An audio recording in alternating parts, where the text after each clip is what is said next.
hay dos conceptos del ser humano y de la vida humana que están en conflicto. El concepto, digamos, tradicional europeo, en que la dignidad y el valor de la vida humana es intrínseca al ser humano. Es decir, que tenemos una dignidad, tenemos un valor como ser humano, sencillamente por el hecho de ser humano. Por otro lado, hay ahora el punto de vista, el concepto, digamos, moderno, postmoderno del ser humano, en que el valor y la dignidad del ser humano depende de sus capacidades, de lo que todavía puede, ¿no? Puede contribuir a la sociedad o por lo menos gozar de la vida.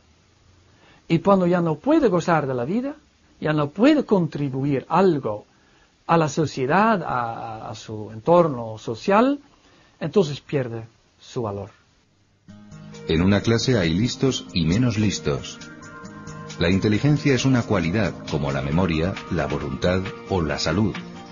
Si la dignidad de la persona dependiera de cualidades innatas o transitorias, gran parte de la humanidad podría ser desechada. Claro, en cuanto empezamos a medir cualidades tenemos el más inteligente y el menos inteligente, el más consciente y el menos consciente. Y empezamos a marcar esas líneas de diferencia sobre cuál es el punto de conciencia que hay que alcanzar, cuál es el punto de inteligencia, cuál es el punto de calidad de vida, que es el más peligroso entre nosotros, y por lo tanto el derecho se convierte, en última instancia, esto es un proceso arbitrario. Casi todos los autores coinciden en que el titular de derechos, como el de no ser manipulado por la biotecnología, es la persona humana. Pero, ¿quién tiene la condición de persona? Ahí divergen peligrosamente las posiciones. Heredero de Nietzsche, el posmodernismo débil y libertario de fines del siglo XX se opone a la identidad personal y disuelve la identidad del sujeto y del yo. La negación del sujeto implica la disolución de la persona en las personas y la disolución de la familia en las familias. Se exalta lo fugaz, la perversión sexual, la homosexualidad y las relaciones atípicas. En ese ambiente de posmodernidad decadente surgen las técnicas de reproducción asistida como logro de la medicina del deseo, de la medicina clientelar. La negación de la identidad personal y con ello del cristianismo se opone a la idea de compasión. Así es más llevadero el aborto y la destrucción de embriones. La pérdida de la identidad personal justifica separar sexo y reproducción. Y es que en el acto de la fecundación in vitro se separan dos componentes que son esenciales para la dignidad propia de la sexualidad humana y de la reproducción humana, que es la unión entre los aspectos generativos del acto conyugal y los aspectos unitivos. Una consecuencia de esa incertidumbre sobre la identidad personal es la sumisión a la identidad colectiva. El peligro para la libertad es patente. Frente a esas tesis de la posmodernidad débil y relativista, la posmodernidad fuerte, inspirada en el cristianismo, vuelve a descubrir la identidad personal como fuente de derecho, libertad y amor. La base de esa identidad es la llamada de Dios al hombre que se lee en Isaías. Ego vocavi nomine tuo. Yo te llamé por tu nombre. Llama a cada uno como un padre a su hijo. Esa es la más fuerte de las identidades. Y la que hace al hombre no una isla de autarquía, sino responsable ante el Creador y la creación, hermano de sus hermanos, los hombres.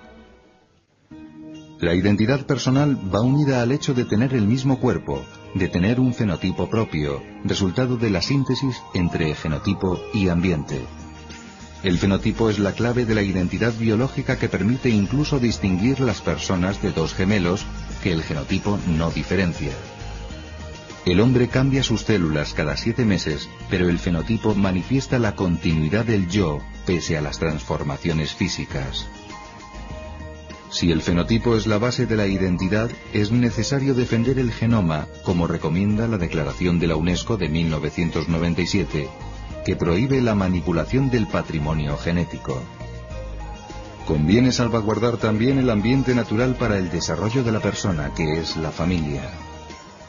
Es evidente que el contexto de amor y de entrega interpersonal de hombre y mujer en el ámbito conyugal supone una donación mutua a la cual adviene un regalo, que es el hijo. El hijo evidentemente no es producido, no es artificialmente hecho, sino procreado. El concebido en el seno materno es un nasciturus, mientras que el concebido in vitro es más bien un moriturus, que morirá en la mayoría de casos. Aunque se enfrenta a cuestiones novedosas, el bioderecho no debe olvidar nunca los principios jurídicos universales y sólidos. El fundamento es la dignidad humana, intrínseca a cada persona. No nace de un consenso o un acuerdo, sino de la igualdad ontológica de todos los seres humanos. Ningún derecho debe permitir que un ser humano sea tratado como un objeto. El principio de dignidad conlleva el necesario respeto y protección jurídica de toda vida, especialmente la del más débil. Todos los derechos humanos se apoyan en el derecho a la vida. Rechazarlo, negarlo, minusvalorarlo, degradarlo, implica negar todos los demás derechos humanos. Podemos discutir la animación, podemos discutir persona, el concepto, pero lo que está claro es cuándo se inicia la vida de un ser humano y cuándo termina la vida de un ser humano. Eso es mucho más fácil de determinar de lo que parece, y sobre eso se puede alcanzar un acuerdo, se puede tener una observación fundamental, y es a lo que tenemos que ir. Juan Pablo II, en la encíclica Evangelium Vitae, plasmó la gravedad de negar este derecho. Quien atenta contra la vida del hombre, de alguna manera atenta contra el autor de la vida, es decir, Dios mismo. Así, y siguiendo a Tomás de Aquino, toda ley humana tiene razón de ley sólo en cuanto se ajusta a la recta razón.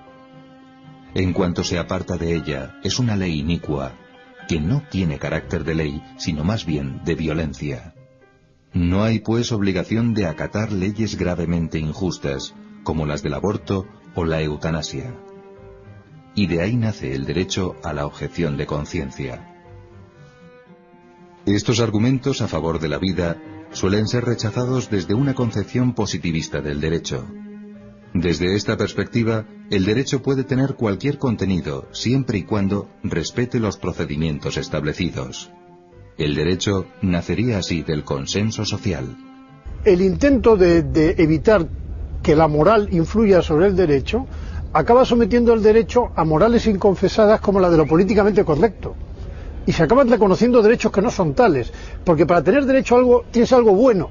Entonces hay cosas que la gente entiende que no son buenas, pero sin embargo consideran que otros tienen derecho a hacerlas. ¿Por qué? Pues se han convertido en políticamente correcto, los medios de comunicación lo han convertido en intangibles, y entonces pues se pasa de la tolerancia, que es admitir algo que uno considera malo, pero bueno, por la dignidad del otro lo admito, a reconocerle derecho a hacerlo, y nadie tiene derecho a lo torcido, eso está claro. En la práctica, los intereses económicos, de grupo o de casta, son más poderosos que la razón, la justicia y los valores. Los intereses son muy poderosos porque se articulan con fuerza, porque se buscan, ¿sí? Mientras que los valores, que aparecen ante los sujetos con gran fuerza también, pero se articulan de una forma más débil, podríamos decir. Entonces, ¿qué ocurre? Pues lo que ocurre, claro, es que cada vez que hay un interés poderoso en negar a alguien que sea una persona humana, se acaba imponiendo. Legislar apelando a un consenso que no existe supone en muchos casos camuflar intereses subjetivos, políticos o partidistas bajo apariencia de legalidad. El fundamento de la dignidad humana no puede ser la fuerza de la mayoría, sino la verdad. Solo la intrínseca justicia de los preceptos jurídicos y el respeto a la dignidad del ser humano pueden ser considerados como fundamento último del derecho. Toda la filosofía de los derechos humanos se apoya en que existen verdades y exigencias derivadas de la naturaleza humana que nunca y en ninguna circunstancia pueden ser negadas. Por eso deben estar por encima de los vaivenes de las mayorías y del consenso social. Se trataría de límites infranqueables. Ninguna mayoría puede justificar la legalización de la esclavitud o de la tortura. ¿Por qué si el aborto o la eutanasia? ¿Porque lo decide el poder político, económico o mediático? ¿Ha de estar siempre la humanidad sometida al poder de los más fuertes?